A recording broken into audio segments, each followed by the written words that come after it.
పొయ్యి కూడా over action చేసింది. పెళ్లి చేసుకుంటేనే కానీ ప్రెస్టేజ్ రావడం లేదు. Prestige at stage. ఏమండి వెంకట్రావు గారు ఇదేనండి?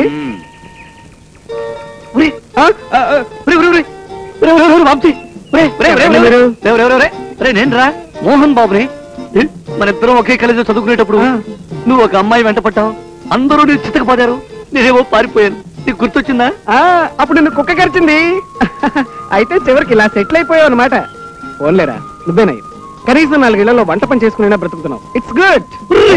నేను వంట పని చేయడం ఈ క్రెడిట్ ఇదిగో ఎల్డీసీగా పనిచేస్తున్నాను, నా వంట పని నేనే చేసుకుంటున్నాను. అదే మీ ఆవిడ కోపగించుకుని పుట్టింటికి వెళ్ళిపోయిందా? ఓ గాడ్, అసలు పెళ్ళే కందే కోపం ఎలా వస్తుంది, పుట్టింటికి ఎలా వెళుతుందిరా?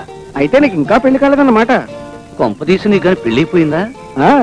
ఏడాది క్రితమే అయిపోయింది. ద్రోహి, నన్ను ఎందుకు పిలవలేదురా? అవును, ఇలా హఠాత్తుగా అటాక్ ఇచ్చావేంటి? ఆ విషయాలన్నీ వివరంగా తర్వాత చెప్తాను. రైట్ బై, మేము మీ పక్క పోర్షన్ లోకి అద్దెకి వస్తున్నాం.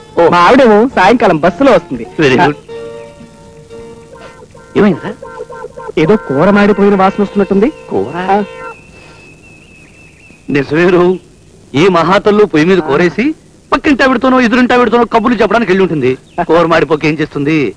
అందుకే ఈ ఆడలందరినీ ఉద్యోగం చెయ్యాలి అంట. ఏమిట్రా? అది నా కూర.